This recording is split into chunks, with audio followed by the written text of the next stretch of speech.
Boa tarde a todas e todos que nos acompanham. Esse é mais um debate promovido dentro da Semana da Ciência e da Educação Pública Brasileira, que é uma iniciativa de 5 frentes parlamentares que lidam com a questão da educação. A frente parlamentar em defesa das universidades federais, em defesa dos institutos federais, a Frente Parlamentar em Defesa da Educação Básica, a Frente Parlamentar em Defesa da Educação e a Frente Parlamentar em Defesa do Ensino de Leitura. Então, eu quero dizer a vocês que nós estamos muito felizes agora à tarde, quando vamos tratar do tema Ciência e o Futuro do Brasil. Numa condição, né, em que vivemos uma grande adversidade, a adversidade da pandemia. Mas poderíamos, talvez, ter essa adversidade mitigada se praticássemos um pouco mais de amor à ciência e às suas recomendações. Infelizmente, todos sabem, nós no Brasil temos uma liderança política negacionista que rejeita qualquer responsabilidade pela situação muito triste.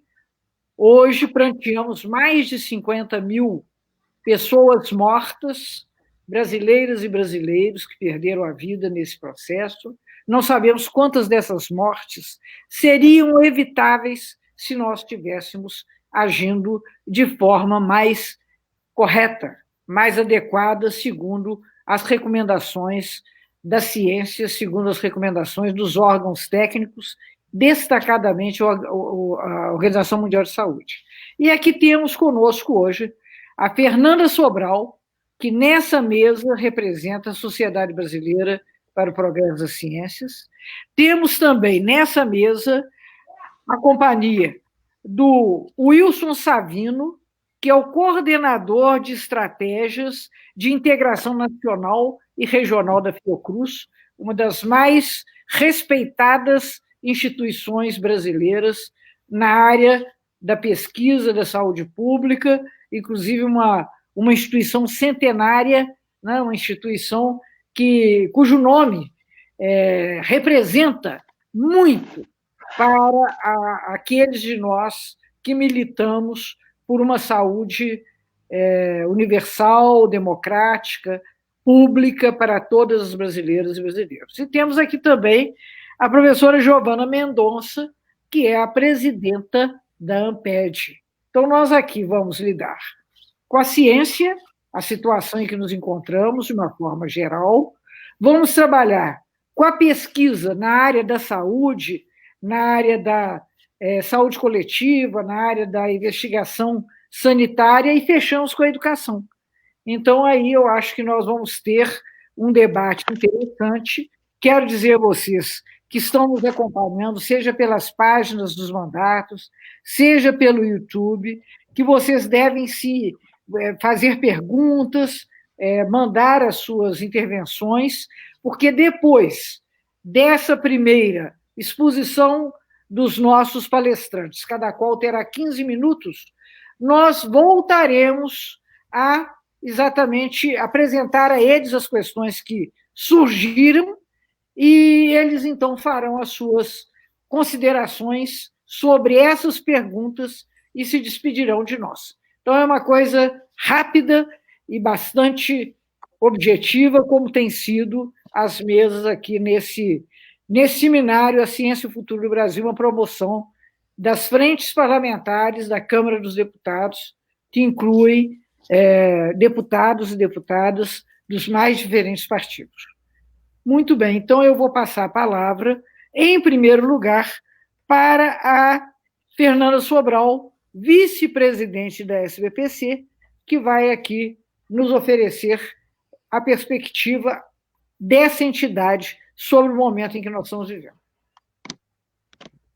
Bem, primeiro eu queria agradecer tanto a deputada Margarida como parabenizar os organizadores dessa semana. essas 5 frentes parlamentares ligadas à questão da educação. Como o nosso tema hoje é ciência e futuro do Brasil, eu vou começar dizendo que, geralmente, eu abordo as condições de produção do conhecimento como condições cognitivas ou intrínsecas ao próprio processo do conhecimento, por exemplo, a acumulação de conhecimento na área, um paradigma hegemônico, teorias em competição, ou como condições socio-institucionais, como certas características do contexto econômico, do contexto político, políticas governamentais de restrição ou de apoio, financiamento, observando que, de fato, essas condições elas são sociocognitivas, elas não estão separadas.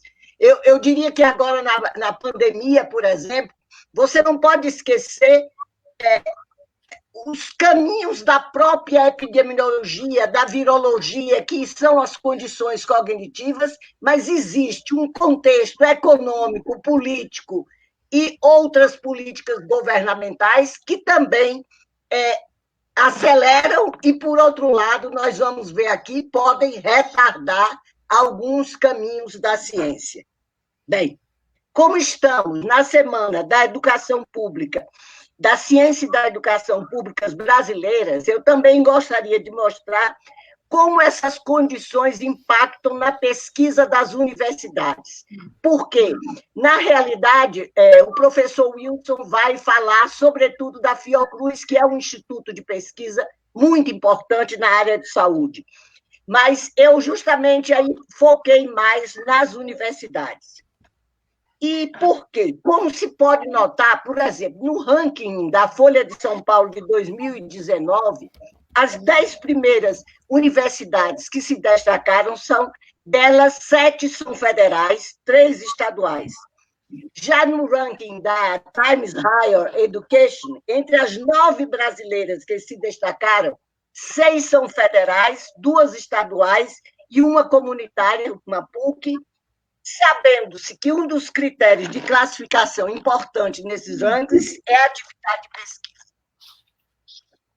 No que concerne a atividade de pesquisa nas universidades, queria chamar a atenção para o fato de que, na contemporaneidade, as universidades se veem com algumas escolhas a serem feitas. Se, por um lado, a produção do conhecimento deve fazer escolhas do futuro, a partir de tendências internacionais de ciência e tecnologia e inovação, inclusive com indução à inovação. Por outro lado, a produção do conhecimento tem que fazer também escolhas do presente, ligadas ou à política de ciência e tecnologia, os programas de fomento, e também a atendimento de necessidades locais ou regionais, e algumas delas emergenciais. Bem, exemplos de necessidades locais ou regionais, certas políticas públicas locais, polos de inovação, parques tecnológicos.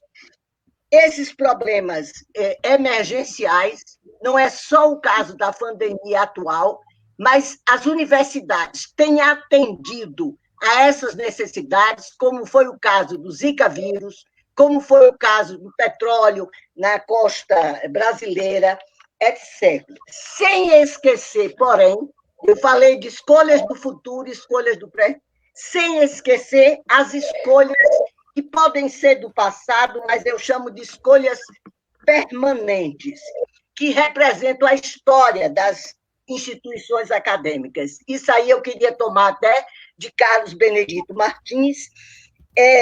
A gente não pode romper totalmente com a tradição das universidades. Ele chama, o que eu estou chamando aí sou eu, de escolhas eternas ou permanentes, ele chama do modelo intelectual que historicamente norteou a vida acadêmica e que defende a universidade como espaço social e intelectual sui generis, no qual professores e estudantes cultivam de forma apaixonada o conhecimento. Eles estão comprometidos, sobretudo, com a produção do saber. Ela representa, na realidade, um dos raros espaços da vida contemporânea em que se pode refletir criticamente sobre a sociedade que a circunda e, ao mesmo tempo, sobre si mesma. Embora a política de ciência, tecnologia e inovação atual tenda a privilegiar a dimensão utilitária do saber, com a expectativa de que elas exerçam papel proeminente no processo de competitividade econômica e tecnológica entre os países, é preciso também que se possa construir caminhos referentes a esse modelo intelectual ou mesmo a produção da ciência básica. Ou seja, o caminho da autonomia acadêmica se cruza com das múltiplas demandas econômicas, políticas e de movimentos sociais. A tradição, o presente e o futuro podem ser conciliados, pois a autonomia da ciência não significa distanciamento dos interesses. Ela não pode ficar ligada a grupos específicos. E exemplo mais claro dessa autonomia, que eu chamo de reflexiva, porque reflete a sociedade, se verifica agora, no período da pandemia. Trata-se de uma escolha do presente, a partir de uma necessidade emergencial da sociedade, e que, ao mesmo tempo, tem em conta essa escolha que é permanente, que é a produção do saber.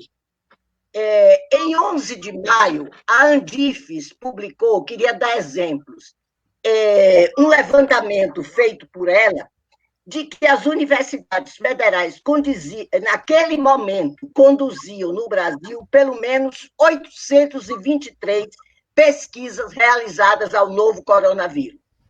Além disso, havia pelo menos 96 ações de produção de álcool e produtos sanitizantes e 104 ações de produção de equipamentos de proteção individual, como protetores faciais, máscaras, aventais, etc. Bem, as pesquisas vão desde a identificação do genoma do novo vírus, que poderá possibilitar a produção de uma vacina, do trabalho em sistemas informatizados para computar os casos do novo coronavírus, identificando onde eles estão, por georreferenciamento, a estudos para a produção de testes a custos mais baixos, uma vez que os testes produzidos hoje dependem de componentes tecnológicos importados, pelo menos no início. Além dessas pesquisas, tem muitas pesquisas feitas na área de psicologia sobre terapias para enfrentar o coronavírus, sobre violência doméstica na quarentena, modelos matemáticos para justamente se conseguir acompanhar a evolução do Covid-19 e sobre essa questão dos modelos do prognóstico. Muitas dessas pesquisas realizam diagnósticos e, a partir dos diagnósticos, elaboram prognósticos. Por exemplo, em artigo recente do professor Pednoviski, talvez eu não esteja dizendo certo, da Geografia da Universidade do Norte Fluminense, ele revelou que, em conferência que ele realizou em Helsinki, em dezembro de 2018, ele falou sobre o que deveria acontecer na Amazônia em termos de desmatamento, de degradação da via da extração ilegal de madeira e garimpos clandestinos, bem sobre os riscos que sofreriam as populações tradicionais indígenas. Bem, tudo isso está acontecendo. Não teve ouvidos a ciência, essa ciência não foi ouvida pelas autoridades governamentais, como muitas vezes também não é ouvida durante a pandemia. Isso não significa que as universidades não tenham, essa que é a minha questão, não estejam produzindo sobre essas questões. Bem, no início desse governo, eu falava de democracia rasurada. Eu agora já não digo assim, eu chamo de democracia mutilada. E tem um outro colega meu, que é Benício Schmidt, que diz que democracia Não é suficiente ter governantes representativos do eleitorado, pois uma democracia precisa governar. O regime democrático ele precisa enfrentar de modo eficiente as crises e os desafios apresentados pela sociedade, reduzindo-os a condições de governabilidade, repousando sobre as instituições, sobre vigentes, sem medidas extraordinárias e perturbadoras. Ou seja, ainda que as condições políticas e econômicas sejam adversas à produção de conhecimento nas universidades, com pouco investimento na ciência, na pesquisa, ainda temos condições sociais que podem florescer, podem ser bem aproveitadas, como é no caso do parlamento, das entidades civis. A SBPC fez recentemente, inicialmente fez uma marcha pela ciência, agora, na semana passada, fez uma marcha pela vida, e ela tem procurado defender a ciência e dando a maior força às universidades. Além disso, nas universidades, existe uma coisa que eu acho super importante, uma competência acumulada. Essa competência acumulada é fruto de políticas de fomento e de políticas de pós-graduação anteriores. Ou seja, o investimento no passado está garantindo o presente, mas e o futuro? Essa é que é a preocupação atual. Se não houver investimento na ciência agora, o que será de nosso futuro pós-pandemia?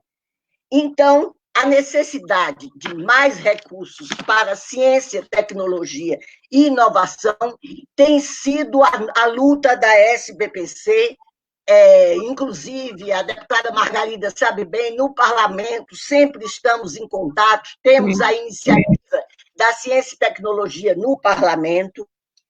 Então, agora foram liberados recursos adicionais para o Ministério de Ciência, Tecnologia e Inovação para a pandemia, 425 milhões, mas há uma necessidade emergente de liberação total do Fundo Nacional de Desenvolvimento Científico e Tecnológico, que corresponde a 4,2 bilhões. Finalmente, eu gostaria de deixar como reflexão. Eu saí? Não. Porque aqui está aparecendo como sair. É porque faltam 3 minutos. Não.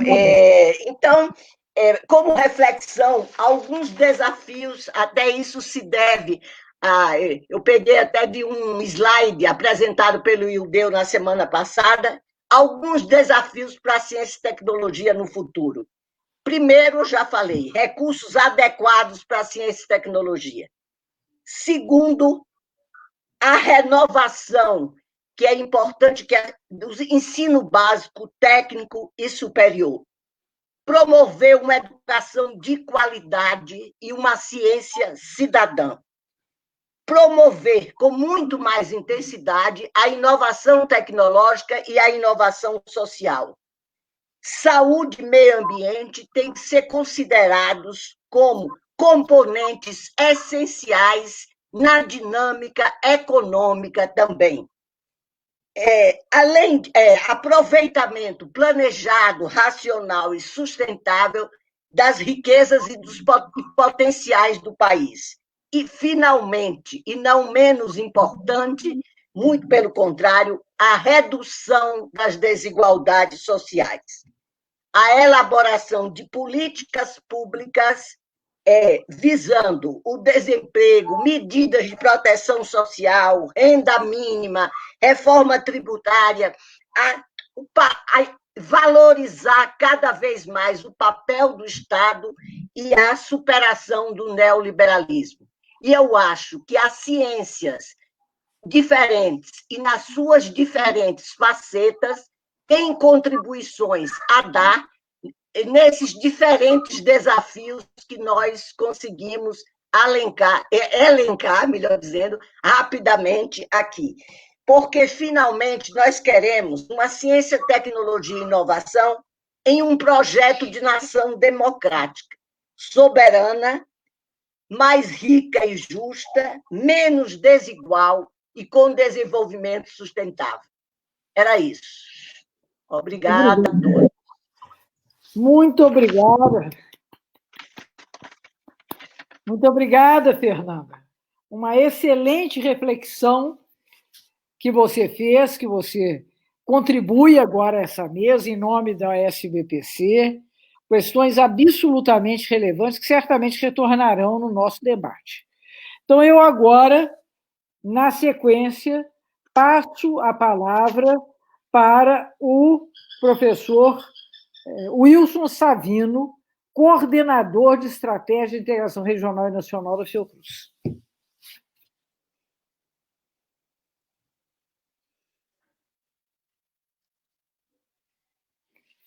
Você tem que liberar o seu... Liberar o fone. Desculpa.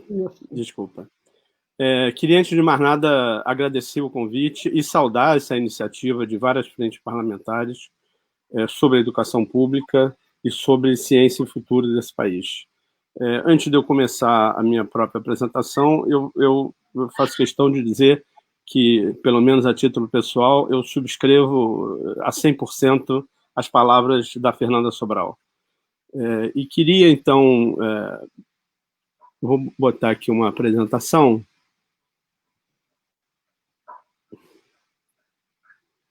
Não sei se vocês estão... Estamos. Então eu queria agradecer a todos, saudar a Margarida, a Fernanda, a Giovânia, e dizer que, para mim, é um prazer e uma honra muito grande estar aqui. Eu vou, na verdade, fazer um pequeno resumo das atividades da Fiocruz no enfrentamento dessa pandemia e algumas reflexões sobre o futuro. Você está trocando direitinho? Trocou para o próximo slide? Alô? Trocou. Está tudo direitinho. Tá bom, obrigado. Então, esse é o título da minha apresentação, a Fiocruz no contexto da pandemia, e vou discutir algumas ações e estratégias presentes e de futuro. Mas antes, faço questão de dizer dois aspectos importantes. O primeiro, que a Fiocruz, nesse ano de 2020, completa 120 anos de atividade em defesa pela vida, e, nesse sentido, eu queria que essa apresentação fosse também considerada como um tributo às mais de 50 mil pessoas que já faleceram, às suas famílias, amigos e amigas, profissionais que trabalhavam com essas pessoas que perderam a vida diante de uma pandemia que atinge o mundo inteiro, mas que atinge o Brasil de forma muito intensa. Então, vou rapidamente, né, nesses menos de 15 minutos agora que eu tenho, falar sobre algumas estratégias e ações que a Fiocruz vem desenvolvendo, mas antes de falar dessas estratégias, é fundamental que a gente tenha como percepção alguns pilares, né, que foram rapidamente constituídos, né? Vale dizer que existe uma coordenação de gestão da emergência sanitária da pandemia Covid-19 dentro da Fiocruz, e muito ligada ao próprio Ministério da Saúde, mas que tem alguns pilares, como, por exemplo, e não podia deixar de ser de outra maneira, ciência, tecnologia e inovação, mas também a integração e análise de dados, que é uma coisa muito importante. A quantidade de dados gerados é imensa, todo dia, no mundo e no Brasil. É preciso que a gente tenha como pilar de gestão o incentivo à testagem em massa, que sejam testes moleculares ou sorológicos, vou voltar a isso ainda há pouco. A Fiocruz, como instituição de saúde, também tem que pensar em atendimento à saúde, atenção primária, seja num nível ambulatorial, seja num nível de hospitalização, e vou voltar a esse aspecto, sobretudo na criação de um centro hospitalar para a Covid-19 na Fiocruz, e também toda a questão do distanciamento e isolamento social, incluindo as questões de saúde mental que vem abalando a vida cotidiana de muita gente, não só as pessoas que foram acometidas, né, da infecção viral e estão em casa, como mesmo aqueles, eu me incluo nisso, que não foram acometidas, mas que estão em casa sem poder se movimentar nas cidades e nos seus meios de trabalho. Então, quando a Fiocruz começou realmente a se organizar do ponto de vista de enfrentamento, foram definidos alguns eixos principais nos quais haveria iniciativas da Fiocruz, sempre em harmonia com outras instituições públicas, e, em particular, universidades federais e estaduais, e que nós podemos sintetizar em 6 eixos. Um eixo de apoio diagnóstico, um eixo de atenção à saúde, um eixo de pesquisa e produção de medicamentos, um eixo de informação e comunicação, um eixo importante de apoio às populações vulnerabilizadas e, finalmente, um eixo de educação em várias dimensões. Então, eu vou fazer uma síntese desses 6 eixos com alguns exemplos e vou começar pelo apoio diagnóstico. A Fiocruz, no mês de fevereiro, entre janeiro e fevereiro, desenvolveu um teste molecular próprio na própria Fiocruz e conseguiu montar isso em pequenos cassetes, né, e começar a produzir em escala, de tal maneira que hoje nós já temos alguns milhões de testes produzidos, e a ideia é entregar para o Sistema Único de Saúde, e de novo eu faço rapidamente uma verdadeira apologia ao Sistema Único de Saúde. Se ele não existisse, a situação no Brasil seria muito pior, mas nós vamos entregar até setembro cerca de 11 a 12, 13 milhões de testes testes moleculares para ser utilizados dentro do Sistema Único de Saúde. Nesse sentido, e procurando também viabilizar logisticamente uma testagem mais rápida, a Fiocruz começou a coordenar um sistema de distribuição de centrais analíticas que não são propriamente o teste, mas que permitem o processamento mais rápido das amostras, de maneira a viabilizar os resultados de forma muito mais rápida e diminuir as filas, né? Então, essas centrais estão distribuídas no Brasil inteiro, algumas com maior capacidade que outras, mas sob coordenação direta da Fiocruz. E, para quem talvez ainda não saiba, a Fiocruz é uma instituição nacional do Ministério da Saúde, com a sua sede no Rio de Janeiro, mas com unidades técnico-científicas em vários estados do país, inclusive no Distrito Federal. Outro aspecto importante que diz respeito à atenção à saúde, e tem duas vertentes de trabalho, né? Uma de atenção direta a populações mais desfavorecidas em postos de saúde, etc., e outra que foi a oferta de leitos para terapia intensiva no âmbito da atenção médica da Fiocruz, com a construção do Centro Hospitalar para a Pandemia de Covid-21. Isso foi construído em 40 dias dentro do campus de Manguinhos da Fiocruz e tem 195 leitos. Não é um hospital de campanha, vale dizer, é um hospital que vai ficar para a cidade e o estado do Rio de Janeiro. Ele funciona dentro da regulação do estado do Rio e tem 195 leitos, dos quais 100 preparados para UTI, com todas as equipes formadas, treinadas, e já em plena operação, já tem mais de 100 e tantas pessoas internadas nesse momento. Outro aspecto que diz respeito também ao próprio centro hospitalar, mas que transcende o centro hospitalar, é o fato, já no âmbito da pesquisa, da Fundação Oswaldo Cruz está envolvida e, na verdade, coordena no Brasil o ensaio clínico Solidariedade, ou Solidarity, que é um ensaio clínico da Organização Mundial de Saúde, é um ensaio mundial, que procura ver medicamentos que possam efetivamente fazer frente a essa pandemia. E a Fiocruz, então, está coordenando esse ensaio no Brasil. Outro aspecto, então, é a produção de alguns medicamentos e farmanguinhos que a unidade Fabril de produção de medicamentos vem se apropriando de algumas coisas e, sobretudo, da possibilidade de produzir novos medicamentos. E tem 2 pontos que eu queria assinalar ainda, que é o próprio desenvolvimento de conhecimento novo sobre a pandemia e a questão da vacinação, que eu vou falar muito rapidamente em seguida.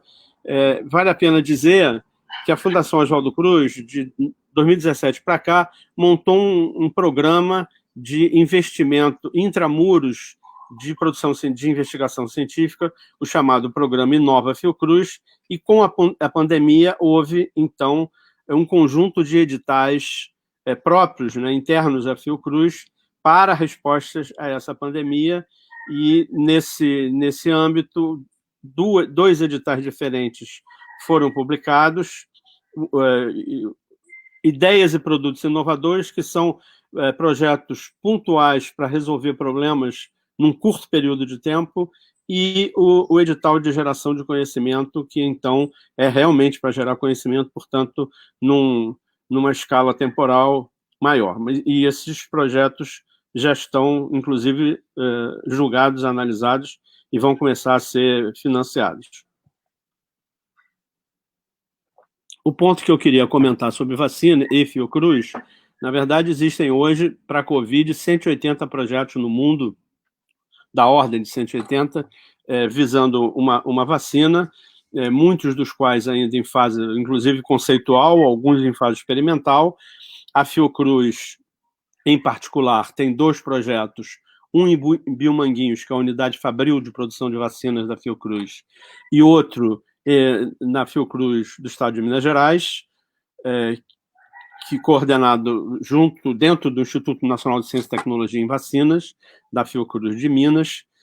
Mas o que eu queria também comentar é que algumas vacinas produzidas fora do Brasil têm chances de serem validadas em breve, e esperemos todos que seja. E o ponto que eu queria comentar é que a Fiocruz também já se preparou para, na eventualidade de ter uma vacina que se mostre efetivamente eficaz, ela poder produzir em escala, dentro do complexo de Biomanguinhos, essa vacina e oferecer a toda a população brasileira. No campo da informação e comunicação, eu acho que vale a pena citar 2 aspectos. O primeiro é o Observatório Covid-19, que foi desenvolvido junto à presidência da Fiocruz e que analisa cenários epidemiológicos, impactos sociais, medidas de controle. Então, vai acompanhando para e passo isso. Esses dados vão sendo integrados junto com outros que estão sendo desenvolvidos no Brasil, na rede Covida, que é uma rede de monitoramento da pandemia do Brasil e, essencialmente, vamos dizer assim, integrada no chamado Centro de Integração de Dados e Conhecimentos para a Saúde, o CIDACS, que é uma iniciativa conjunta da Fiocruz com a Universidade Federal da Bahia. Ainda tem mais dois sistemas de integração de dados, o Infogrip, que monitora os níveis de alerta em todo o Brasil, e o Monitora Covid, que vai fazendo estimativas de situação e vai tentando se antecipar e, às vezes, prover, inclusive, documentos para o sistema público estadual ou federal. Acho que é importante, né, e a Fiocruz, que preza pela vida, não podia agir de outra maneira, que é o apoio a populações vulnerabilizadas, e isso inclui população de favelas, população indígenas e populações ribeirinhas, enfim, populações que são realmente mais vulneráveis. Já houve uma chamada pública com recursos da Fiocruz para projetos de organizações não governamentais, organizações populares que pudessem trazer pontos de resolução no próprio ambiente onde essas organizações estão localizadas, e o programa Se Liga no Corona é um programa, então, de apoio a essas diversas populações vulnerabilizadas. E, por fim, toda uma área de educação, né? A Fiocruz tem não sendo universidade, ela tem, na verdade, todo um arcabouço de educação que inclui um colégio técnico, né, no nível de ensino de 2º grau, e que inclui cursos de extensão e que inclui programas de pós-graduação em variados temas ligados à área da saúde. Esses programas de pós-graduação já vêm sofrendo algumas adaptações frente à própria pandemia. No momento, os laboratórios estão fechados, e nós temos, então, também uma ampliação de formação para o SUS no Brasil e para fora do Brasil, e essa fotografia foi tirada ao final de um curso para detecção viral, né, do coronavírus SARS-CoV-2, feito para técnicos de saúde de vários países da América Latina, numa cooperação Fiocruz com a Organização Pan-Americana de Saúde, e nós temos uma série de materiais educativos. Existe um portal virtual da Fiocruz, o campus virtual da Fiocruz, e existe um portal Covid-19, onde todas as pessoas podem obter uma série de informações, inclusive praticamente em tempo real do que está acontecendo. Eu termino essa minha apresentação falando em 2 pontos agora diferentes, que dizem respeito ao futuro, né? E já está em discussão, né, em algumas situações, em praxes públicas, de políticas públicas, a volta às atividades nos locais de trabalho.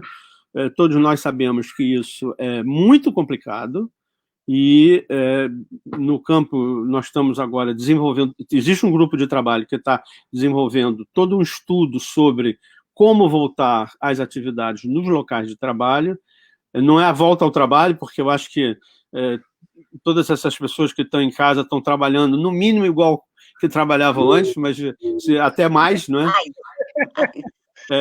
Então, volta às atividades nos locais de trabalho clássicos, né, vamos dizer assim. E o que a Fiocruz começou foi desenvolver alguns princípios em torno dos quais as ações seriam desenvolvidas. E o princípio, vamos dizer, a pedra fundamental de tudo isso é a defesa da vida. Então, antes de mais nada, em qualquer situação de planejamento, né, de volta às atividades no local de trabalho, a gente tem que defender a vida, antes de mais nada, manter a efetividade da Fiocruz nas respostas à sociedade.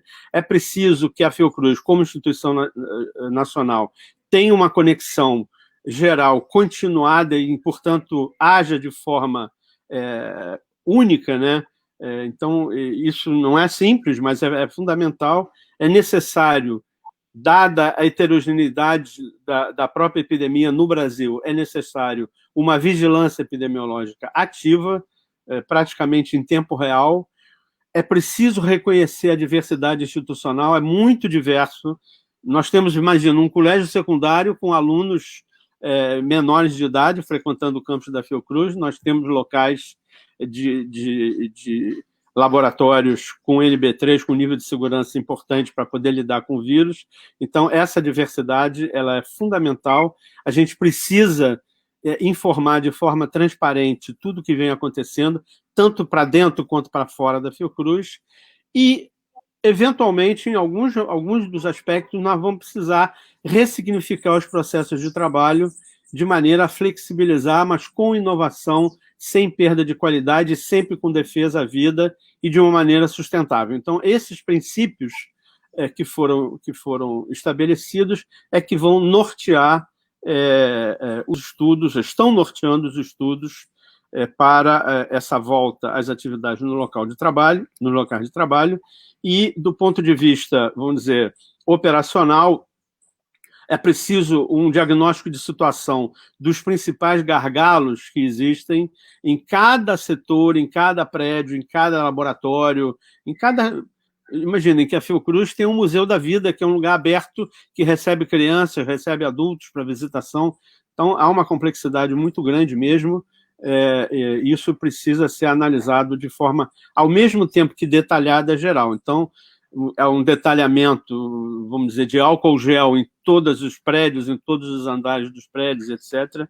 E há um detalhamento de como se movimentar, e ainda com uma questão fora da governança da Fiocruz, e, na verdade, fora da governança de qualquer instituição pública nossa, que é o transporte público para quem vai voltar aos seus locais de trabalho. Então, esses eram os pontos que eu gostaria de de comentar, dizendo que, de novo, agradecendo o convite, saudando muito essa iniciativa dessa Semana de Educação e Ciência. Acho que é fundamental o papel do parlamento nisso, portanto, nós precisamos manter essa chama acesa em defesa da vida, em defesa do bem-estar de cada um de nós e a favor do Brasil. Muito obrigado. Muito obrigado a você, Wilson Savino, uma belíssima apresentação que nos deixa orgulhosos da ciência brasileira. A Fernanda tinha feito um panorama geral, e aí o Wilson aparece agora, devem ter combinado. Não combinamos. Não combinamos. Para fazer essa ilustração contundente da participação da ciência brasileira nesse momento em defesa do Brasil, em defesa da população brasileira.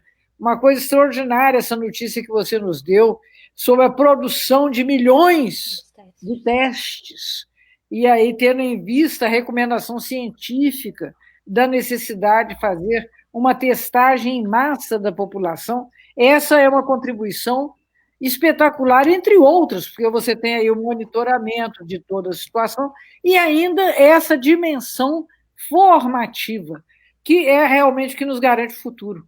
Né? Você tem uma nova geração de cientistas, uma nova geração de intelectuais, isso é absolutamente estratégico.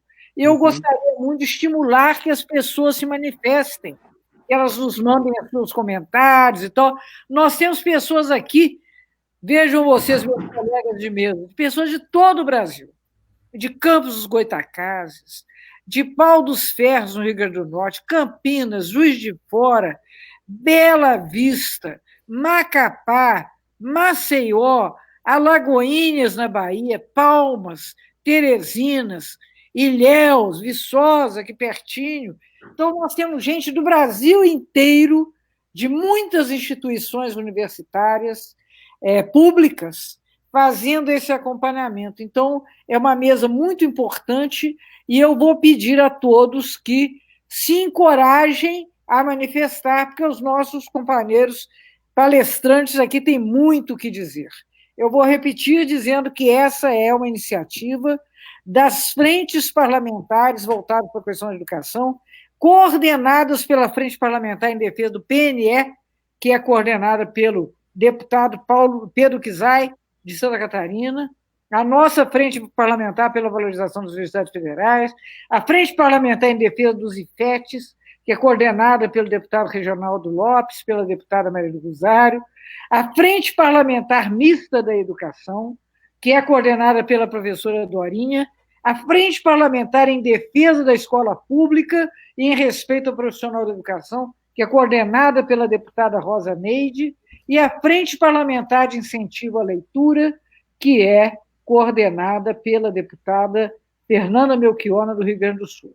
Então, é um evento de grandes proporções, um evento nacional. Se nós contarmos essas frentes todas, nós, com certeza, estaremos, nesse momento, tratando de mais de metade da Câmara dos Deputados. Então, como essa relação que nós estamos aqui praticando, ela é fundamental para que a gente possa avançar, eu quero, então, estimular que vocês se manifestem.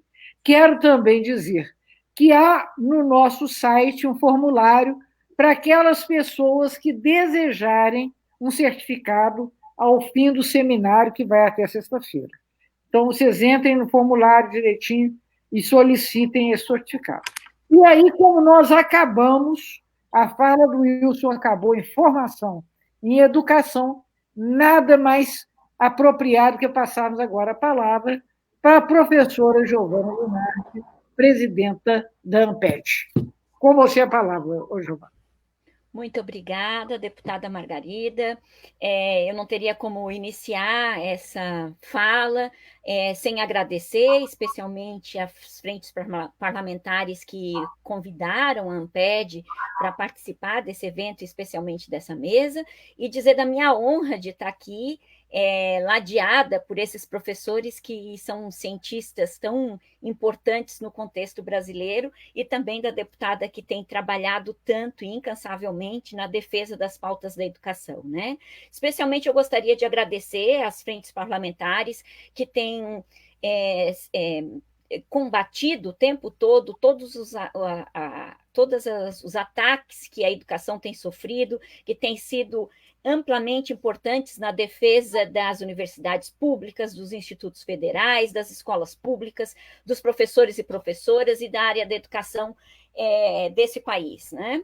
Eu acho que esse evento em especial, essa Semana da Ciência e da Educação e em defesa do PNE, ela, nesse momento tão dramático do Brasil, em que a gente chega aí a mais de 50 mil mortes, a mais de 1 milhão de pessoas infectadas pelo Covid-19, um momento tão dramático e potencializado por esse desgoverno, essa semana nos traz uma possibilidade de, assim como gostava de falar Paulo Freire, de esperançar pelo Brasil, né? Então, a mesa de hoje ela tem essa temática, ciência e futuro do Brasil, e por mais que seja difícil para a gente pensar num futuro diante e no momento em que nós estamos vivendo essa tragédia, ao mesmo tempo a gente tem que ter a coragem de esperançar, né? Então, além das falas, seguindo as falas maravilhosas que nós já tivemos de Fernando e do professor da Fiocruz, eu organizei essa apresentação pensando principalmente de colocar a importância da educação nesse momento dentro do campo da ciência, para pensar como a área científica da educação, ou como as áreas das ciências humanas têm sido tão desprestigiada e têm sido tão atacada, especialmente nesses últimos, nessa gestão do governo Bolsonaro, mas de uma história de descaso, digamos assim, recente, com as áreas das ciências humanas no Brasil. Especificamente, é muito importante demarcar que a pesquisa em ciência no Brasil é uma área muito consolidada, nós temos a área da educação é uma área muito consolidada em termos de ciência e de produção científica, e nós precisamos muito continuar a ter investimentos constantes e sistemáticos nisso, para que a gente possa avançar na nossa história e na nossa produção, né? Eu acho que é importante demarcar, para quem não conhece a ANPED é a Associação Nacional de Pesquisa e Pós-Graduação em Educação, e é uma associação muito antiga, nós temos mais de 40 anos de existência, e ela tem um papel fundamental na consolidação da pesquisa e pós-graduação em educação no Brasil, e segue num conjunto de lutas constantes nesse sentido, né? Ao longo da sua história, a ANPED tem defendido uma percepção da sociedade brasileira como um conjunto heterogêneo, apontando para o princípio da pluralidade sempre, e que encontra na ciência seu fundamento, seu meio e sua linguagem comum. Essa referência à ciência está implicada na garantia da liberdade de cátedra, na confiança no intelectual, na confiança na produção científica dentro das ciências humanas. E é muito importante nós demarcarmos também que qualquer país que tenha avançado do ponto de vista da justiça social, da equidade racial, dos valores democráticos, em algum momento da sua história reconheceram a importância irrevogável das ciências humanas para a produção científica de estratégias de superação, por exemplo, de desigualdades sociais. Então, as ciências humanas, são as ciências sociais e a educação que consegue ajudar o país a pensar estratégias para superar as suas desigualdades sociais e educacionais. Então, é muito importante que a gente recupere esse papel irrevogável das ciências humanas no avanço do conhecimento científico e na construção da sociedade brasileira, né? Nesse sentido, considerando esse tempo muito curto que nós temos aqui, eu pensei em abordar 3 temas muito rapidamente. Primeiro, falar um pouquinho da área de educação na pesquisa científica do Brasil, depois apontar alguns dos problemas que nós já enfrentávamos e que estão sendo potencializados pela pandemia no que diz respeito à produção científica no campo educacional, e depois tentar apontar alguns dos desafios para pensar um futuro, né? Porque a situação é tão dramática que nós temos até dificuldade de imaginar o futuro, né? Mas, especificamente, como eu falava antes, acho que é muito importante a gente demarcar que a área da educação no campo da ciência no Brasil, ela é uma área que é muito consolidada. Hoje, do ponto de vista do Sistema Nacional de Pós-Graduação, nós temos 190 programas de pós-graduação em educação no Brasil. Nós somos, em termos de tamanho, a 4ª área na CAPES, ou seja, é uma área com muitos programas, com muitos alunos, com uma grande leque de formação de mestrandos e doutorandos. Nós temos um conjunto de pesquisas muito importantes e reconhecidas internacionalmente. Vários dos nossos intelectuais e pesquisadores do campo educacional têm um conjunto forte de articulações internacionais, participando de grupos de pesquisa e tudo mais.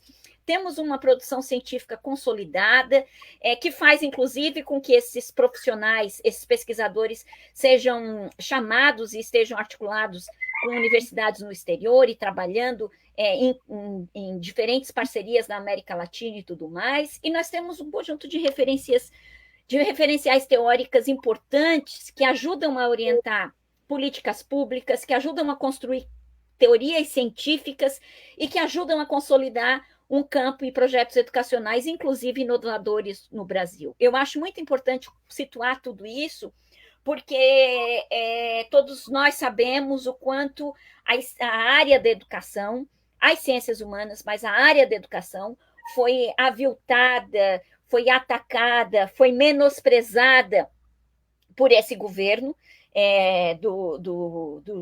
o desgoverno, vamos chamar assim, de Bolsonaro. E isso é uma prova tão forte que, se nós pegarmos desde o início da gestão, nós continuamos sem um plano de governo explícito e adequado para a educação, considerando os 2 últimos ministros que por lá passaram, que não seja o do desmonte, que não seja o do ataque, que não seja o da desqualificação. Então, nós estamos falando de uma área consolidada, de uma área que é capaz de dar respostas, sim, para a sociedade brasileira, em termos de conhecimento científico, e isso é muito importante que a gente tenha conhecimento.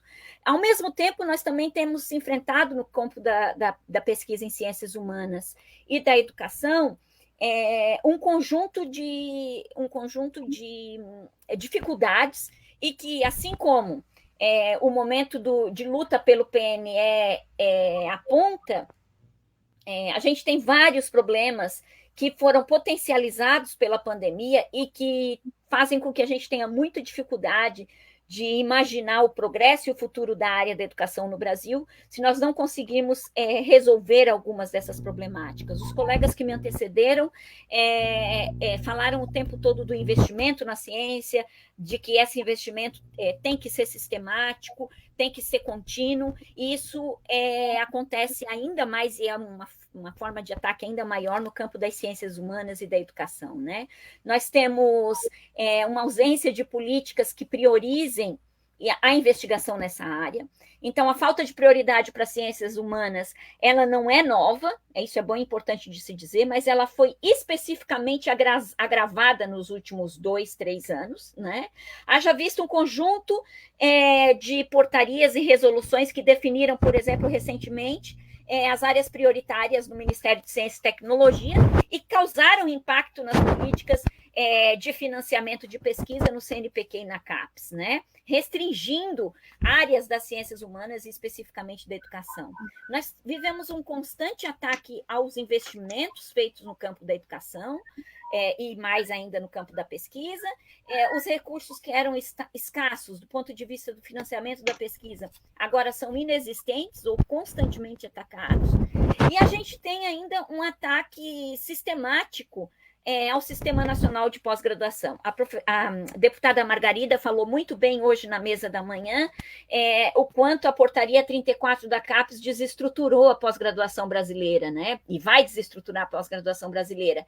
E ela é extremamente nociva para a pós-graduação em educação, porque a área da educação, especificamente, a maioria das áreas vinculadas às ciências humanas, tem no sistema de pós-graduação o seu locus privilegiado da produção científica. Então, é justamente nos programas de pós-graduação que nós produzimos conhecimento nos nossos cursos e nos nossos trabalhos vinculados a alunos de mestrado e doutorado. Então, a mudança de política de distribuição de bolsas promovida por essa portaria, ela é parte de ela compõe um ataque ainda mais brutal para a pós-graduação dessa área. Especificamente no âmbito da SBPC, com as sociedades filiadas, nós tivemos um grupo de trabalho dedicado a estudar exatamente o panorama a partir dessa portaria e dos cortes que foram estabelecidos, coordenado pelo professor Reinaldo Ramos de Carvalho, que é presidente da Sociedade Astronômica Brasileira, e o que a gente conseguiu identificar lá no estudo que acabamos de fazer é que, diferente do que os próprios representantes da agência falaram, inclusive oficialmente, né, o que aconteceu foi uma priorização dos programas 6 e 7, na sua maioria concentrados no Sudeste. Então, desse modo, os cortes nas bolsas têm um atentado grave aos programas 3 e 4 e sua perspectiva de crescimento.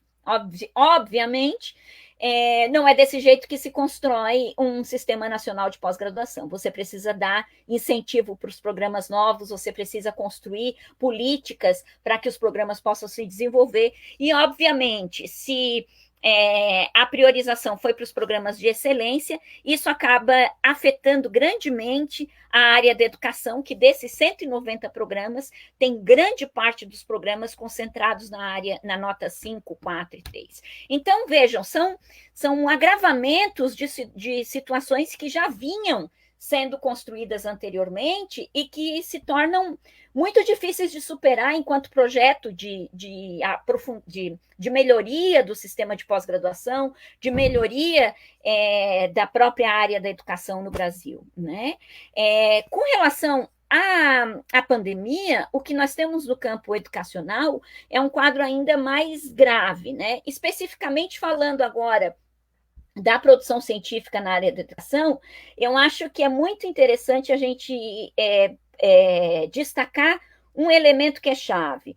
Assim como em vários outros campos científicos, mas na área da educação nós temos quase 70% do nosso campo, 70% dos nossos associados na Amped, eles são do gênero feminino, né? São mulheres. E a gente tem estudos que mostram, por exemplo, quanto a produção da científica das mulheres em termos de submissão de artigo diminuiu significativamente nesses últimos 3 meses. Isso significa que nós temos aí um problema grave de igualdade de gênero, que interfere, inclusive, no papel das cientistas e das pesquisadoras, né? Temos inúmeros impactos nos programas de educação, de pós-graduação, temos inúmeras dificuldades no que diz respeito às condições das universidades públicas, dos estudantes e dos professores nesse desafio, né? Para concluir, porque a gente já extrapolei aqui meu tempo, né? Eu queria só lançar pouquíssimas ideias aqui, 3 ideias sobre o desafio para pensar o futuro diante desse panorama tão difícil. O futuro do Brasil, no que diz respeito à área da educação, necessita de um investimento sério no campo da pesquisa educacional. Eu também gostei muito da fala da deputada Margarida, de manhã, em que ela dizia da necessidade de a gente construir uma emergência nacional para a área da educação, porque para mim é esse que é o caminho. Além da saúde, a educação foi fatalmente atacada pela pandemia, né? Nós precisamos pesquisar os efeitos da pandemia no campo da educação e pensar soluções emergenciais. Alguns autores da América Latina têm falado do risco de a gente ter uma década educacional perdida na América Latina. diante dos graves problemas que a pandemia pode trazer para sistemas educacionais não pouco consolidados ou com estruturas frágeis, como é o caso de alguns sistemas da América Latina, como é o caso do Brasil, né? Os efeitos podem ser devastadores. E aí, para encerrar, eu só gostaria de apontar muito rapidamente uma pesquisa que foi feita pela Fundação Carlos Chagas, publicada semana passada, com alguns dados ainda iniciais de levantamento feito com os professores da educação básica. E os professores apontam para algumas coisas. Dos professores que responderam às perguntas, quase 50%, ou seja, 49% dos professores acreditam que somente parte dos alunos conseguem realizar as atividades que estão sendo propostas à distância. E desses 50%, 23%, só 23% de todos esses dos professores pesquisados acreditam que os alunos estejam aprendendo. Ou seja, o impacto do ponto de vista da aprendizagem das crianças que estão na educação básica é algo que a gente ainda não consegue dimensionar. Isso porque, obviamente, num país com todas as desigualdades sociais e educacionais, nós estamos atravessando a situação da pandemia em condições muito diferentes. E isso passa também pelas condições de trabalho dos docentes e por tudo que os docentes têm enfrentado no cotidiano dos sistemas municipais, estaduais e federais do Brasil, né? Então, a situação é muito grave, especialmente na aprendizagem dos alunos já em situação de vulnerabilidade. Nós temos muito que construir, como falou a deputada Margarida, alguma coordenação nacional, para a gente poder atravessar essa emergência nacional no que diz respeito à educação e fazer o Brasil avançar. E, nesse sentido, eu acho que nós precisamos, como os pesquisadores do campo, se unir numa agenda de pesquisa educacional coletiva, porque eu acho que a gente ainda está longe de conseguir prever todos os efeitos que a gente vai vivenciar no campo educacional em função não só da pandemia, mas dos desgovernos que nós estamos enfrentando nos últimos anos. Muito obrigada. Muito rápido, a gente não consegue sistematizar do jeito que se sente que seja o melhor, né? Porque são tantas as informações, mas realmente foi um prazer estar aqui nessa tarde e quero muito agradecer às frentes parlamentares pela organização desse evento, pela luta pelo PNE, pelo Fundeb, e eu acho que nós vamos ter uma semana excelente, com excelentes trabalhos e discussões aqui ao longo de todos esses dias. Muito obrigada. Nós é que agradecemos, Giovana. Um privilégio ouvir você com tanto conhecimento de causa e tendo feito apontamentos tão precisos, né? Embora sejam realmente, como você diz assim, lampejos, né? Porque em 15 minutos, numa situação com essa grave complexidade que é que nós estamos tratando, mas eu quero dizer a você, e aí eu vou te falar como sua colega, embora eu não seja da educação propriamente, eu sou da letras. Eu sou linguista, é isso que eu sou mesmo, estou deputada, mas eu sou mesmo professora de língua, professora formadora de professores na letras. Então, sempre me encantei muito com isso, e uma coisa que me espantou ao longo da minha trajetória, inclusive como reitora, lidando com vários ministros da educação, é por que desconhecer a produção de pesquisa que nós temos em educação. Isso. Como você mesmo diz, é um campo consolidado, é uma produção robusta. Não é apenas, claro, você tem o Paulo Freire, você tem o Darcy Ribeiro, mas você tem uma quantidade de pesquisadoras, principalmente, e pesquisadores que não são tão conhecidos, mas que constituem uma massa crítica preciosa num momento como esse, que nós estamos atordoados com uma situação inédita. Eu acho que é fundamental valorizar essa produção dos nossos programas de pós-graduação, das nossas faculdades de educação, dos nossos cursos, das nossas licenciaturas, que tem muitas coisas muito interessantes a dizer. Infelizmente, nos últimos anos, nós temos sido não apenas negligenciados, mas combatidos. Isso. Anteriormente, nós éramos apenas negligenciados. Exatamente. E agora nós estamos a ser combatidos. Então, de fato, é uma situação muito dura essa em que nós nos colocamos, mas exatamente essa força que nós acumulamos ao longo de anos, como no caso da Fiocruz, são 120 anos. Né? Então, um governo desse passa. A Fiocruz fica, a universidade fica, né? A ciência brasileira ficará para poder, inclusive, nos ajudar a resolver esse problema. E enquanto conversávamos, e eu disse a vocês, tem gente do Amazonas, de Vitória, de Curitiba, de Fortaleza, vocês não podem imaginar, nós estamos falando aqui para o Brasil, o que me deixa muito satisfeita. Aí surgiram algumas perguntas muito interessantes que eu vou destinar a vocês três, e ao fazerem as suas intervenções, resposta, vocês já se despedem. E aí nós encerramos também essa atividade.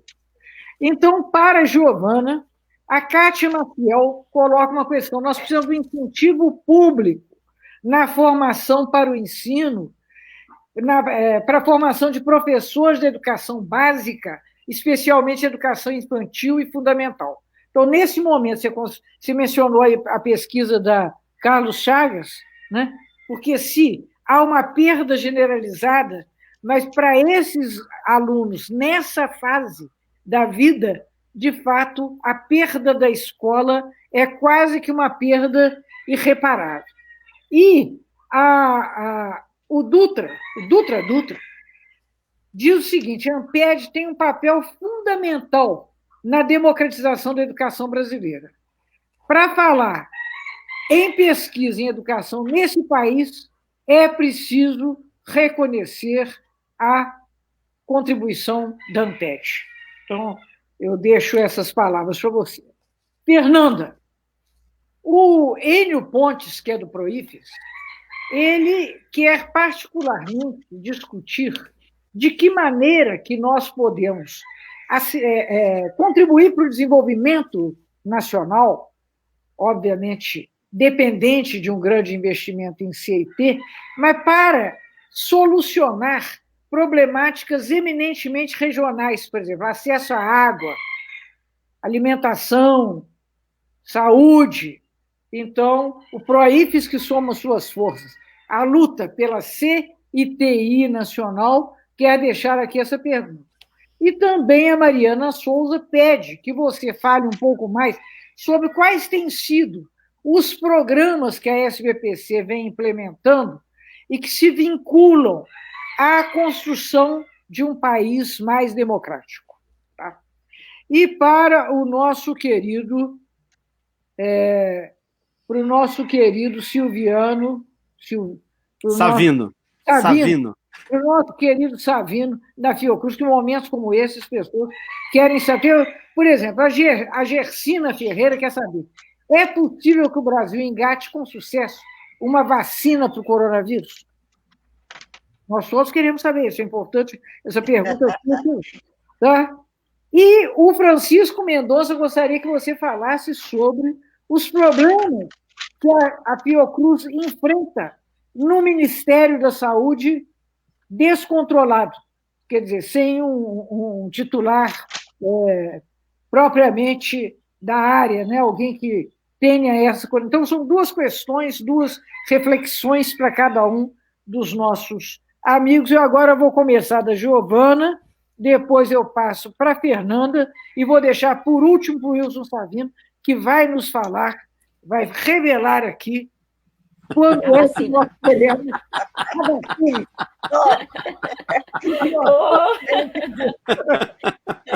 Para eu sair da minha prisão, eu tenho que sair da prisão. Eu também. Então, vamos lá, Giovana. Muito bem. Então, Margarida, muito obrigada a todos que nos ouviram. Estou vendo aqui na tela todos os comentários e notícias da onde as pessoas estão. E muito, muito obrigada mesmo. Depois vou ver com calma todos os outros comentários. Primeiro, gostaria de começar com o comentário do Dutra, né, que eu marquei o nome, a respeito da Amped. Essa é uma história que nos orgulha muito, né? A Amped não só do ponto de vista da pesquisa, ela também teve um papel fundamental na própria história da democratização da educação no Brasil, né? A Amped esteve na história dos diretas já, na Constituinte, na LDB, então os nossos grandes nomes e pesquisadores do campo educacional sempre estiveram aguerridos e juntos nessa luta. Hoje nós temos uma associação extremamente forte, que tem ocupado diferentes espaços do ponto de vista não só da produção científica, mas também dos espaços públicos no Brasil, e eu acho que o nosso desafio maior é exatamente o que a deputada Margarida apontou, que é dar visibilidade para as pesquisas no campo da educação, né? Para toda essa produção que nós temos acumulada. Então, nós, dentro da Amped, a gente tem pensado diferentes estratégias para justamente conseguir constituir e possibilitar espaços de formação diferenciados para os professores da educação básica, inclusive, e aí eu já respondo, engato também a resposta para outra colega que perguntou sobre o incentivo público para a educação básica, educação infantil e ensino fundamental, né? Por exemplo, na pandemia, nós construímos uma estratégia que se chama Amped na Quarentena, que são lives semanais que acontecem às quartas-feiras, e o alcance foi enorme, inclusive para as redes de ensino e tudo mais, e nós começamos a identificar o quanto nós precisamos criar mecanismos de comunicação com as redes, para além das coisas que nós já fazemos, né? Então, essa é uma expectativa sempre presente. E, óbvio, a questão do incentivo público, seja do ponto de vista financeiro para a formação dos professores, seja do ponto de vista das condições de trabalho, é fundamental, e essa semana ela toca um pouco nisso, né? Quer dizer, a defesa do Fundeb é por isso, a defesa do Plano Nacional de Educação é por isso, quer dizer, a gente precisa de professores qualificados, a gente precisa de professores com condições de trabalho que permitam eles a prepararem suas aulas, a prepararem suas atividades, a se prepararem, e não nas condições que nós estamos vivendo hoje, né? A precarização que a pandemia trouxe para o trabalho do professor já precarizado da educação básica tem sido assustadora. Então, eu acho que a gente precisa mesmo chegar perto das redes, dos municípios, das redes estaduais e, de alguma forma, potencializar esse incentivo público e lutar por esse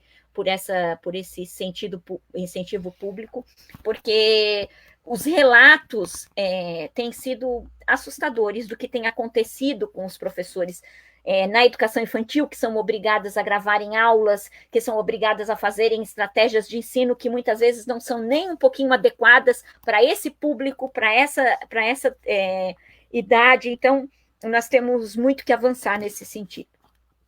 Queria, mais uma vez, agradecer a oportunidade, me despedir, vou estar presente aqui, junto com vários colegas da Amped, ao longo da semana, ouvindo outras mesas que estão com temáticas muito interessantes, e dizer que estamos aí juntos na luta pela defesa do Fundeb, pela defesa do PNE, e acreditando que, apesar do Bolsonaro, nós somos fortes e vamos conseguir avançar no futuro do Brasil. Muito obrigada.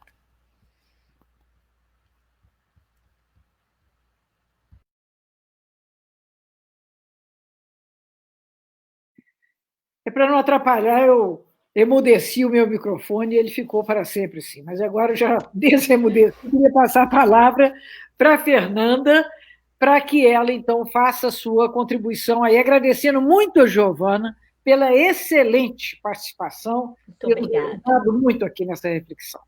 Muito obrigada. Bem, eu vou começar, na realidade, fazendo um acréscimo à exposição da Giovana, e depois eu vou responder as perguntas. Porque Giovana tocou um ponto muito importante, que é a questão da desvalorização das ciências humanas e sociais. E hoje, quando eu dei um exemplo, e na pressa eu não lembrei, um outro exemplo, que a ciência, quando se começou a falar em auxílio emergencial, todo mundo se lembra que a imprensa falava de um cadastro, o cadastro das pessoas mais desfavorecidas, o cadastro do Bolsa Família. Esse cadastro ele é realizado a partir de subsídios que vêm de conhecimento, de estatística, de economia e de ciências sociais. Ou seja, é uma questão super importante que é preciso que se diga. Só foi possível, na realidade, se conceder esse auxílio e andou até mais rápido por conta da existência desse cadastro anteriormente feito.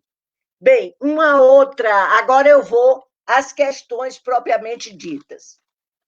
A primeira se refere ao atendimento, de que maneira a ciência, né, a pesquisa pode contribuir para o desenvolvimento local. Quando eu disse que as universidades têm que fazer escolhas, eu citei das escolhas do presente as necessidades locais ou regionais. É uma questão muito importante, e aí, inclusive, tem um papel no fomento das fundações de amparo à pesquisa, porque muitas vezes elas se reúnem, quando havia mais recursos, com o CNPq e outras, justamente no sentido de apontar, né, por exemplo, a FAP diz quais são os seus problemas naquele estado, naquela região, e então cabe fazer editais que tentem solucionar determinados problemas. É uma forma que justamente que se pode trabalhar a partir também dessas necessidades locais. Agora, outra pergunta que me foi feita: quais os programas que a SBPC vem implementando para o país ser cada vez mais democrático? Eu diria que nós estamos aqui com instituições antigas. A Giovana falou da Amped, a mais antiga é a Fiocruz, que já fez 100 anos, e eu diria a SBPC vai completar 72 anos. Nós temos uma história na luta pela democracia. Aí eu recomendo até a leitura do livro de Ana Maria Fernandes, que é a história da SBPC. Nós tivemos um papel muito importante na luta pela democracia e hoje estamos tendo. E nessa luta pela democracia, inclusive, estamos nos aliando agora, chama-se até G6, são 6 entidades, OAB, Comissão Arnes, SBPC, ABC, que estão lutando, inclusive a Marcha pela Ciência, a Marcha pela Vida, vai vir aí também uma Frente pela Democracia. Então, são estratégias que estão sendo utilizadas nesse sentido, além da luta, eu diria, permanente pela educação e pela ciência e tecnologia.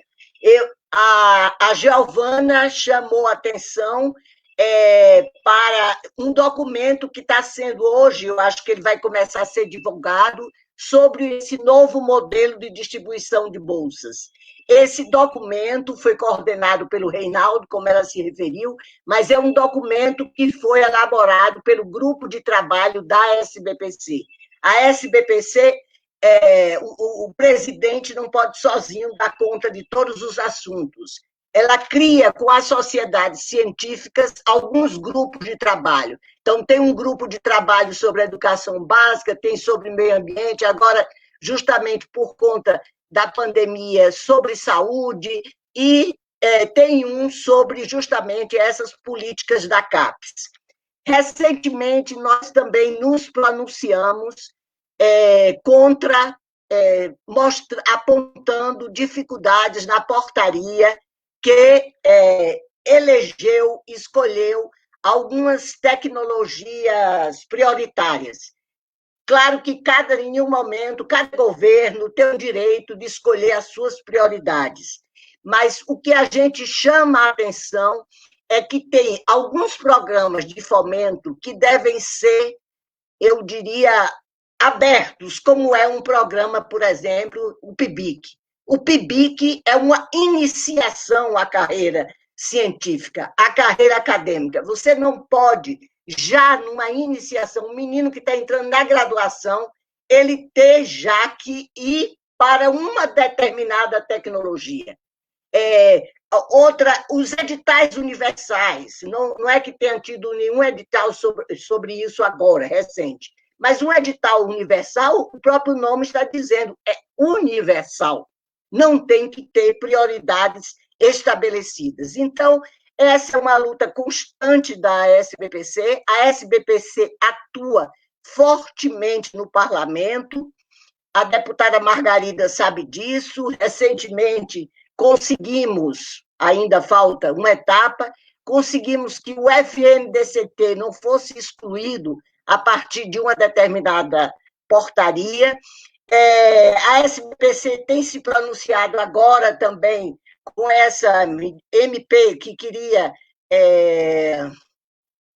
propor reitores, interventores. A SBPC também se pronunciou fortemente, e aí com a grande ajuda, hoje, inclusive, eu parabenizei quando eu cheguei aqui, essas mesmas frentes que estão fazendo esse seminário se articularam e justamente solicitaram tanto ao presidente da Câmara como ao presidente do Senado para devolverem, né, aquela medida provisória que depois foi revogada pelo presidente da República.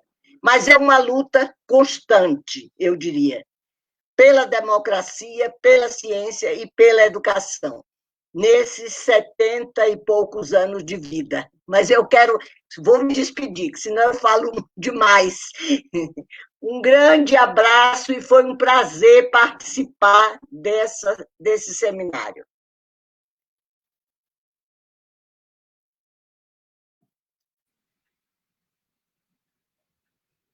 Oh, meu Deus, eu esqueço disso. Eu quero colaborar, tanto que eu até me emudeço sempre, não é o caso. A SBPC, ela é parceira na luta pela democracia brasileira há décadas. Aí aqueles de nós que temos bônus etário, eu vou dizer, eu me recordo... Somos jovens há mais tempo. Somos jovens há muito tempo. Então, eu me lembro, em plena ditadura militar, e nós, professores das universidades federais, eu estava naquela época começando, fazendo mestrado, eu queria levar à SBPC a minha dissertação de mestrado, e fomos proibidos de comparecer ao congresso da SBPC. A este ponto, tá certo? A este ponto.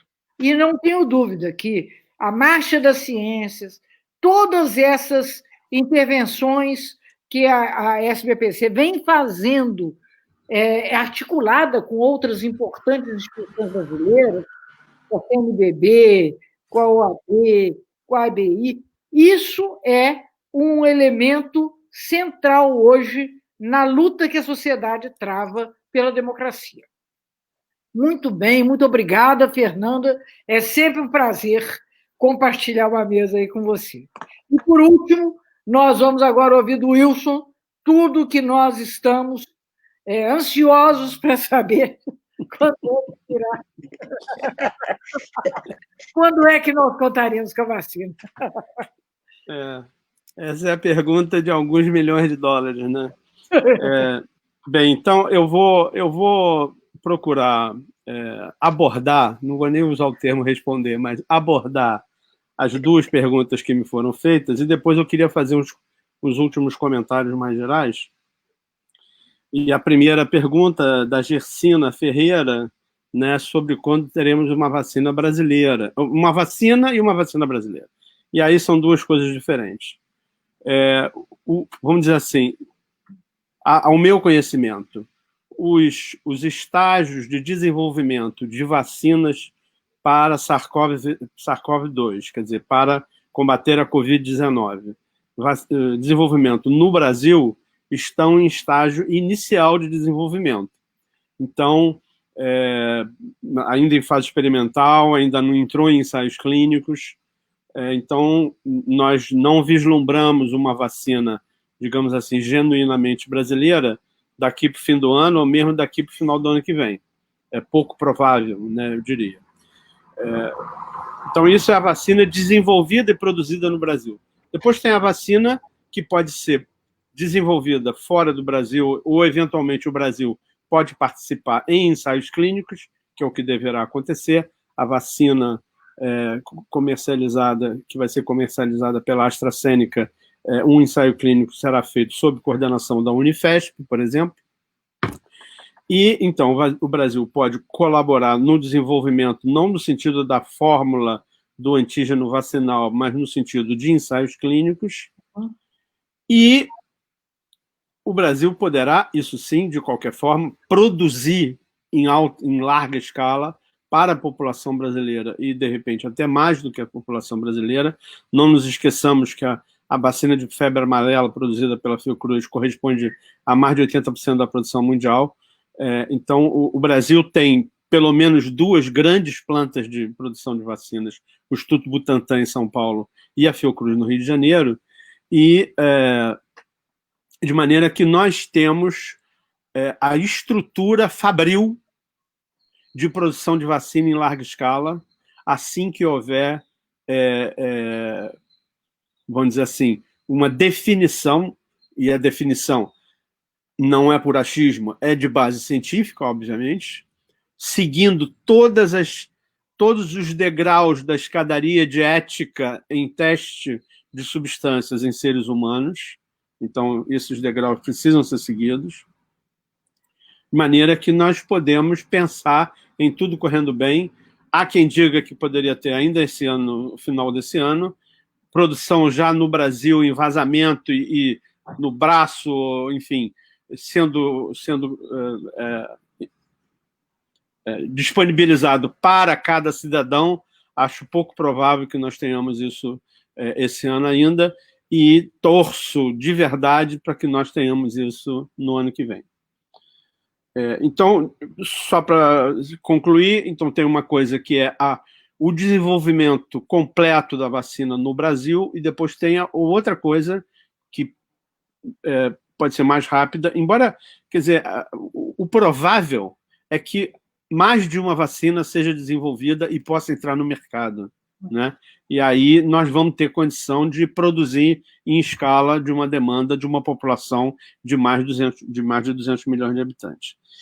A pergunta do Francisco Mendonça, ela diz respeito, então, como a Fiocruz tem se relacionado com o Ministério da Saúde no meio de, vamos dizer, ondas, águas turvas, né, e dificuldades, até às vezes, de interlocução. Eu vou dizer 2 coisas. Primeiro, a instituição Fiocruz, Fundação Oswaldo Cruz, é uma instituição que, tendo 120 anos e tendo a história que tem, e foi falado ainda há pouco, sem dizer o nome que eu vou dizer, mas dizendo a mesma coisa, quer dizer, a Fiocruz, os governos passam e a Fiocruz continua, as universidades continuam. A Fiocruz, antes de mais nada, é uma instituição de Estado. Esse é o ponto. Não é uma instituição que está dependente de um ou de outro governo, qualquer que seja ele. É uma instituição de Estado. E o compromisso de uma instituição de Estado é com o Estado, isto é, com a população como um todo. Esse é o nosso compromisso. E, a partir desse compromisso, todas as ações, todas as iniciativas que são tomadas e os cuidados e as delicadezas de interlocução quando há mais ou menos dificuldades, tudo isso tem que ser levado em consideração de maneira a ser convergente para o nosso grande objetivo, que é defender a vida e trabalhar em função da vida. Então, nesse sentido, a nossa posição tem sido institucional e conseguido muitas, vamos dizer, muitas iniciativas, inclusive, do governo federal. Passou um tratorzinho assim, não sei se vocês ouviram, mas enfim. Inclusive a construção do centro hospitalar. Vocês imaginem que isso é um volume de recursos muito grande e foi feito com recursos do governo federal. Então, eu acho que é claro que a harmonia, não é, entre as instituições e os sistemas de governo é fundamental, mas a atitude de uma instituição que se pretende e é de Estado agir, ela tem que agir em prol da sociedade antes de mais nada. E eu acho que a gente tem conseguido fazer isso.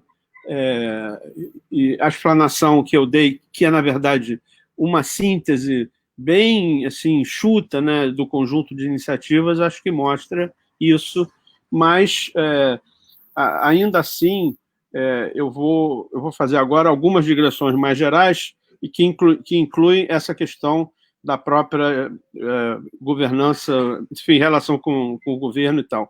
E, nesse sentido, tem uma coisa interessante que eu não mencionei, mas que agora enfim, me ocorre de mencionar, dá a oportunidade de eu mencionar, que é uma interação muito forte que está ocorrendo entre a Fiocruz, na sua abrangência nacional, com os conselhos estaduais e os conselhos municipais de saúde, que são efetivamente vamos dizer, o âmbito intermediário e ponto final dentro do município das atuações em saúde. Então, a gente está trabalhando muito com esses conselhos estaduais e municipais cada vez mais, e isso também nos permite aumentar a eficácia das nossas iniciativas, que, de novo, só tem um ponto de convergência, que é o povo brasileiro. Então, dito isso, eu queria fazer dois tipos de comentários.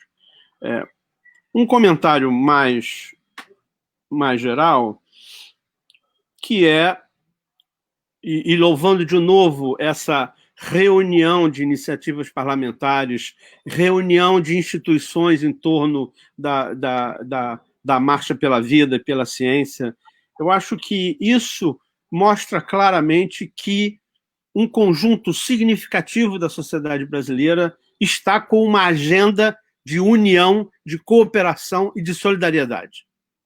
E isso é fundamental, de uma maneira geral, na vida de qualquer povo, e particularmente quando existem situações adversas. E isso é uma coisa que a gente deve guardar, manter e, se possível, aumentar o tônus, de maneira que a gente realmente consiga estar com um fervor, né, de cooperação, de solidariedade, de ultrapassar, mas assim, deixar longe as competições de grupos, de indivíduos, etc., que não somam. E o que nós precisamos é de um somatório, e mais do que isso, precisamos de uma sinergia. Então, acho que isso é uma coisa fundamental. Do ponto de vista da educação, eu queria também fazer dois comentários. Muito antes do PIBIC, né? Muito antes do início do terceiro grau,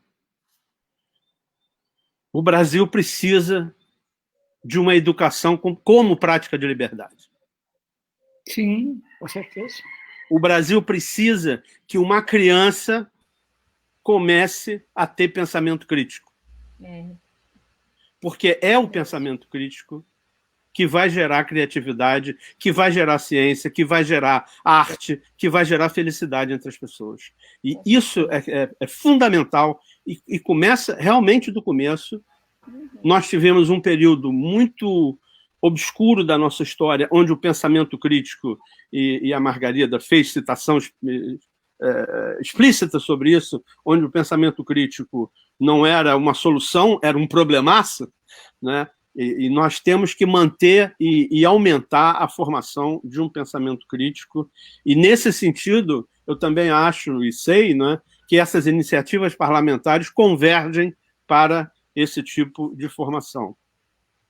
E, por fim, eu queria dizer o seguinte, foi comentado em algum momento, mas, assim, é num momento de pandemia como esse que a gente está vendo que nós percebemos, quando eu digo nós, é o conjunto da população, percebe que sem o Estado não há solução. Sim. Então, nós estamos percebendo de uma forma muito dolorosa, a necessidade de um investimento público, de um papel do Estado com investimento público sobre as diversas áreas de funcionamento de uma sociedade, que vai da ciência e da educação, sem a menor sombra de dúvida, mas que vai até o feirante, que vai até o artista, que vai até o conjunto da sociedade. Então, esse papel do Estado é absolutamente necessário, fundamental, e tem que ser conquistado dia a dia, real a real, posicionamento a cada posicionamento, a cada discussão na Assembleia, no Senado, etc., porque é o Estado que segura uma nação, não é outra coisa. Isso aí. Não são as pessoas individualmente, não são pequenas instituições, não são fábricas ou empresas, é o Estado. E esse Estado é que tem que ser preservado como Estado, e ele tem que ter a responsabilidade de Estado de cuidar da sua nação.